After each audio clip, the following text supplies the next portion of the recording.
అంతర్జాతీయ పర్యాటక కేంద్రంగా మారుతుంది. తెలంగాణ ఉద్యమ ఆకాంక్షలలో అత్యంత కీలకమైన ఉద్యోగ నియామకాల భర్తీకి ప్రజాప్రభుత్వం అత్యంత ప్రాధాన్యతనిచ్చింది. గత ప్రభుత్వం నిరుద్యోగుల జీవితాలతో చెలగాటమాడింది. టీజీపీఎస్సీ ద్వారా నిర్వహించే అత్యున్నతమైన గ్రూప్ 1, గ్రూప్ 2 పరీక్షలను సమర్థవంతంగా నిర్వహించలేక పరీక్షా పత్రాలు లీక్ కావడంతో రాజ్యాంగబద్ధ సంస్థ అయిన టీజీపీఎస్సీ నవ్వుల పాలైంది. గత ప్రభుత్వ నిర్లక్ష్యానికి ఎందరో నిరుద్యోగులు ప్రాణాలు కోల్పోయారు. ఈ ప్రభుత్వం అధికారంలోకి రాగానే యూపీఎస్సీ స్థాయిలో టీజీపీఎస్సీని పునర్వ్యవస్థీకరించి నిరుద్యోగుల ఆకాంక్షలను గుర్తించి ఇప్పటి వరకు 67,763 మంది నిరుద్యోగులకు నియామక పత్రాల్ని అందించడం జరిగింది. తెలంగాణ రాష్ట్రంలోని బడుగు బలహీన వర్గాలకు అండగా నిలిచేందుకు వీలుగా రాష్ట్రంలో సివిల్ సాధించే లక్ష్యంతో పోటీ పరీక్షలకు సన్నద్ధం అవుతున్న విద్యార్థులకు అండగా నిలిచేందుకు రాజీవ్ సివిల్స్ అభయహస్తం పథకాన్ని ప్రభుత్వం అమలు చేస్తుంది. ఈ పథకం ద్వారా ఈ సంవత్సరం ప్రభుత్వ రంగ సంస్థ అయిన సింగరేణి సంస్థ సిఎస్ఆర్ నిధుల ద్వారా సివిల్స్ మెయిన్ పరీక్షలకు హాజరైన 202 మంది అభ్యర్థులకు ₹1,00,000 చొప్పున ఆర్థిక సహాయం అందించింది. ఈ సహాయం అందుకున్న అభ్యర్థుల్లో 51 మంది ఇంటర్వ్యూలకు సెలెక్ట్ అయ్యారు. వారికి అదనంగా ₹1,00,000 ఆర్థిక సహాయాన్ని అందించాం. వారిలో 20 మంది యూపీఎస్సీ సివిల్ సర్వీసెస్ ఫలితాల్లో మంచి ర్యాంకులు సాధించి తెలంగాణ రాష్ట్ర యువత తమ సత్తాను చాటి చెప్పారు. తెలంగాణ రాష్ట్రంలో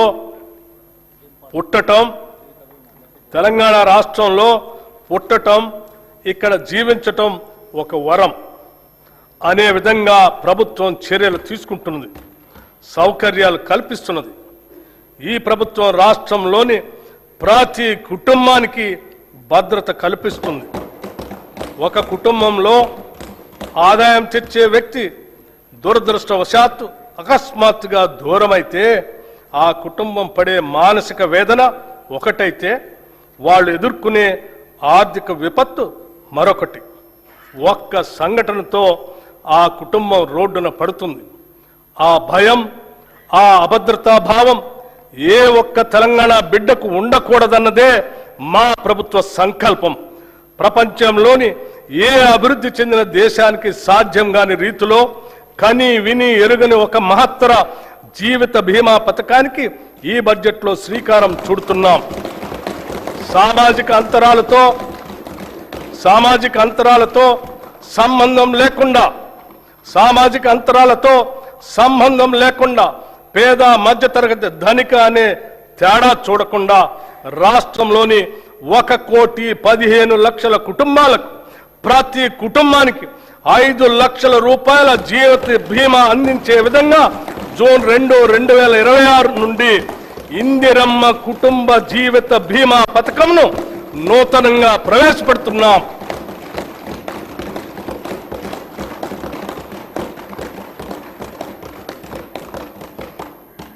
ప్రజల సమస్యలను త్వరితగతిన పరిష్కరించేందుకు, పరిపాలనలో పారదర్శకత, బాధ్యతను పెంపొందించేందుకు ఏర్పాటు చేసిన ప్రజావాణి కార్యక్రమం విజయవంతంగా కొనసాగుతుంది.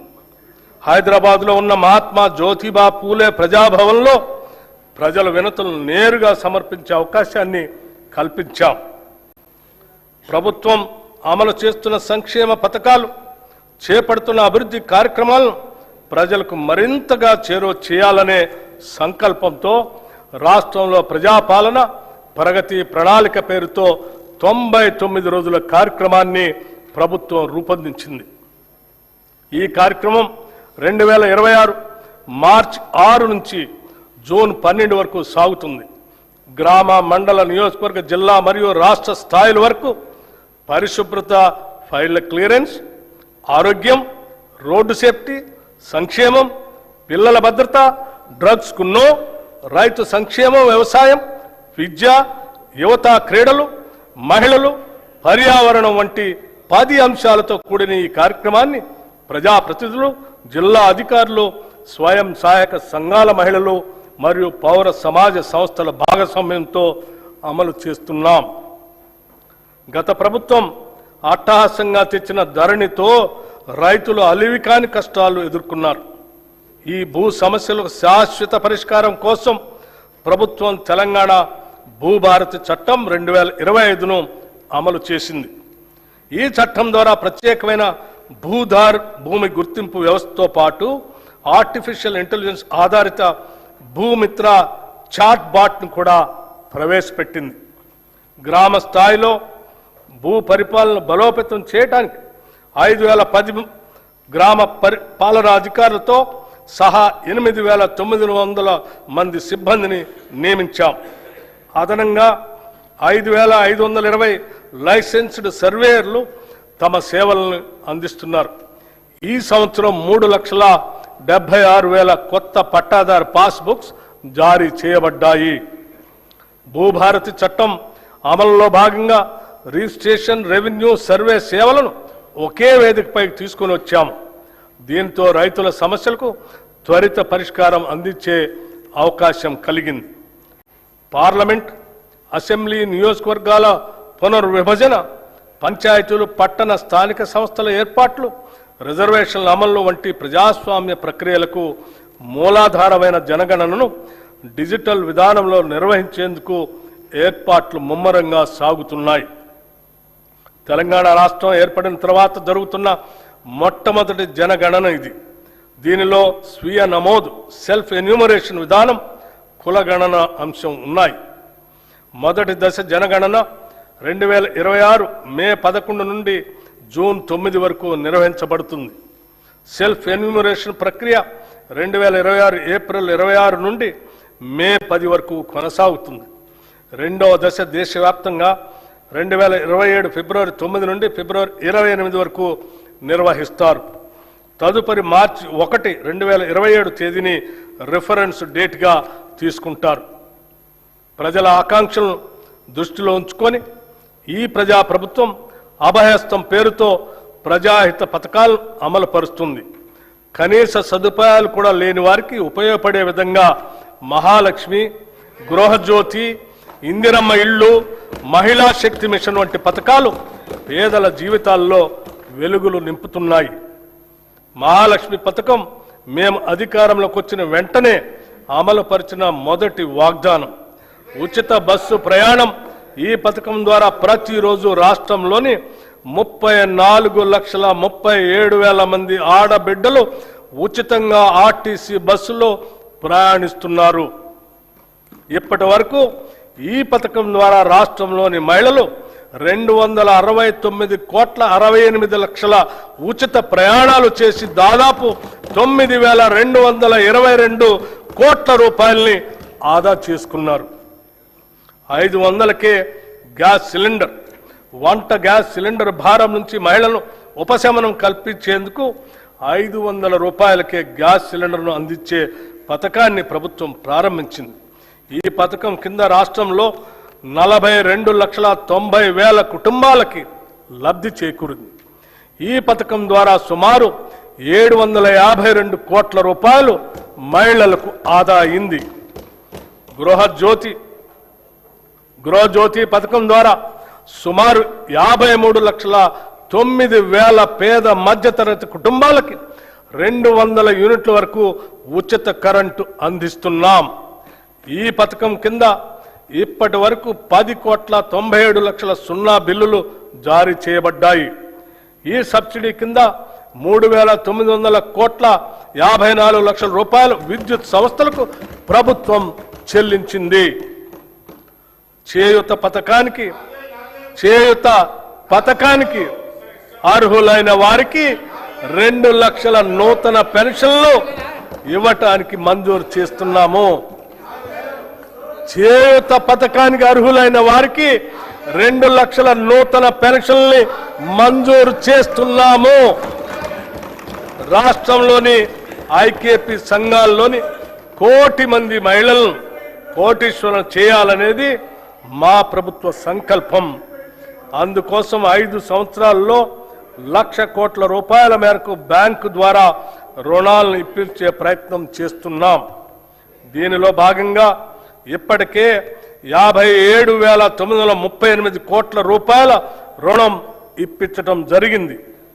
వడ్డీ లేని రుణాల పథకం కింద 2023 డిసెంబర్ నుండి ఈనాటి వరకు పట్టణ గ్రామీణ సెల్ఫ్ హెల్ప్ గ్రూప్స్ కి 1,329 కోట్ల వడ్డీ రాయితీని విడుదల చేయటం జరిగింది.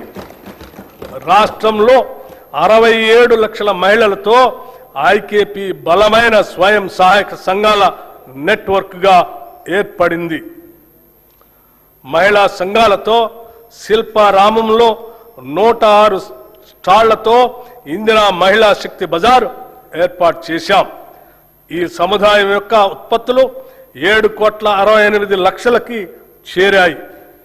సెల్ఫ్ హెల్ప్ గ్రూప్స్ ద్వారా 600 బస్సులను కొనుగోలు చేసి టీజీఎస్ఆర్టీసీకి అద్దెకి ఇవ్వటానికి ప్రభుత్వం నిర్ణయించి మొదటి దశలో 177,84,00,000 రూపాయలతో 494 బస్సుల్ని కొనుగోలు చేసింది.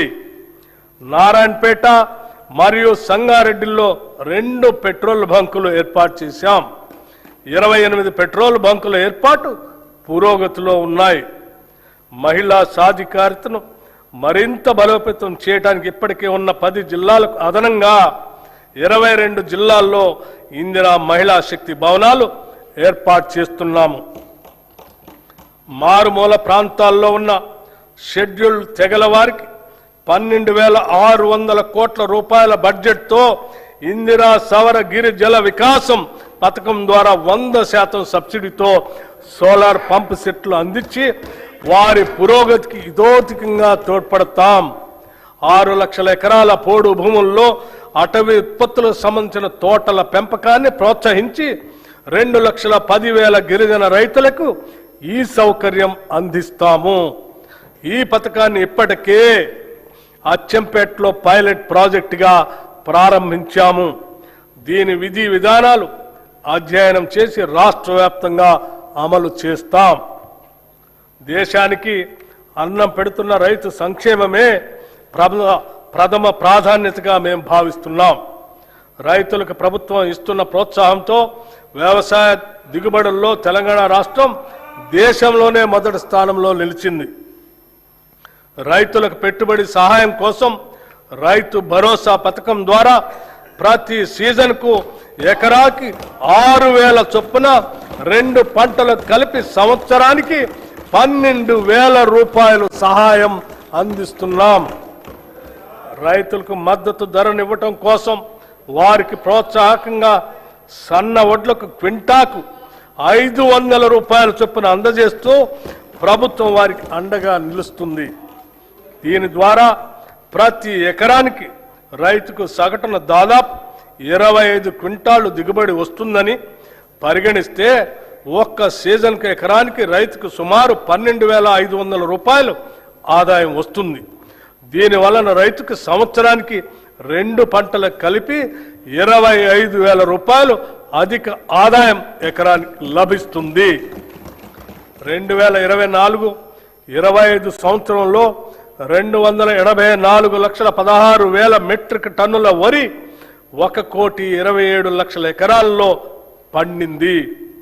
ఫిలిప్పైన్స్ కు 22,750 మెట్రిక్ టన్నుల బియ్యం తెలంగాణ నుంచి ఎగుమతి చేయటం జరిగింది. దీని ద్వారా మన బియ్యానికి డిమాండ్ పెరిగి రైతాంగానికి మరింతగా మద్దతు ధర లభించింది. రాష్ట్రంలో ఉద్యాన పంటల విస్తీర్ణం సుమారు 13 లక్షల ఎకరాలుగా ఉంది. మామిడి, సీతాఫలం, మిరప, పసుపు, నారింజ వంటి పంటల అభివృద్ధికి మా ప్రభుత్వం ప్రాధాన్యత ఇస్తుంది. 79,287 మంది రైతులు 2,90,466 ఎకరాల్లో ఆయిల్ పామ్ పంటను సాగు చేస్తున్నారు. ఈ పంటను మరో 68,000 ఎకరాల్లో విస్తరించేందుకు ప్రణాళిక రూపొందించాం. మైక్రో ఇరిగేషన్ పద్ధతులను 2,34,000 ఎకరాల్లో అమలు చేయాలని నిర్ణయించాం. ఈ బడ్జెట్లో వ్యవసాయం రైతు సంక్షేమానికి 23,179 కోట్ల రూపాయలు ప్రతిపాదిస్తున్నాం. రాష్ట్రంలోని 3,38,00,000 లబ్ధిదారులకి పబ్లిక్ డిస్ట్రిబ్యూషన్ సిస్టమ్ కింద అన్ని రేషన్ షాపుల ద్వారా 6 కిలోల సన్నబియ్యం అందించబడుతుంది. దీని ద్వారా ఆహార భద్రత కల్పించడంతో పాటు ప్రజలకు నాణ్యమైన పౌష్టికాహారాన్ని ప్రభుత్వం అందించగలుగుతుంది. గత ప్రభుత్వం 10 ఏళ్లు రేషన్ కార్డులు ఇవ్వకపోవడంతో ఎందరో పేద ప్రజలు సంక్షేమ కార్యక్రమాలకి దూరమయ్యారు. ప్రజాప్రభుత్వం ఏర్పడిన తర్వాత అర్హులైన పేద కుటుంబాలకి 15,12,000 కొత్త రేషన్ కార్డుల్ని జారీ చేశాం. పాత కార్డులో మరో 19,44,000 మంది కొత్త సభ్యుల్ని చేర్చాం. రాష్ట్రంలో ప్రస్తుతం 1,05,07,879 రేషన్ కార్డులు ఉన్నాయి. ఈ బడ్జెట్లో పౌర సరఫరాల శాఖకు 7,366 కోట్ల రూపాయలు ప్రతిపాదిస్తున్నాం. పశు సంవర్ధక మత్స్య రంగాలు 2024-25 సంవత్సరంలో 1,935 కోట్ల 27 లక్షల గుడ్ల ఉత్పత్తితో తెలంగాణ రాష్ట్రం దేశంలో 3వ స్థానాన్ని చేరుకుంది. 11,58,000 టన్నుల మాంసం ఉత్పత్తి చేసి దేశంలో 5వ స్థానానికి చేరుకున్నాం. 2025-26 ఆర్థిక సంవత్సరానికి గాను రాష్ట్ర జీఎస్డీపీకి పశు సంవర్ధక రంగం 1,03,525 కోట్ల రూపాయలు అందించగా మత్స్య రంగం 7,763 కోట్ల రూపాయలు అందించింది. కోహెడలో 47 కోట్ల రూపాయలతో హోల్సేల్ చేపల మార్కెట్ని నిర్మిస్తున్నాము. ఈ బడ్జెట్లో పశు సంవర్ధక మత్స్య శాఖకు 1,529 కోట్ల రూపాయల్ని ప్రతిపాదిస్తున్నాము.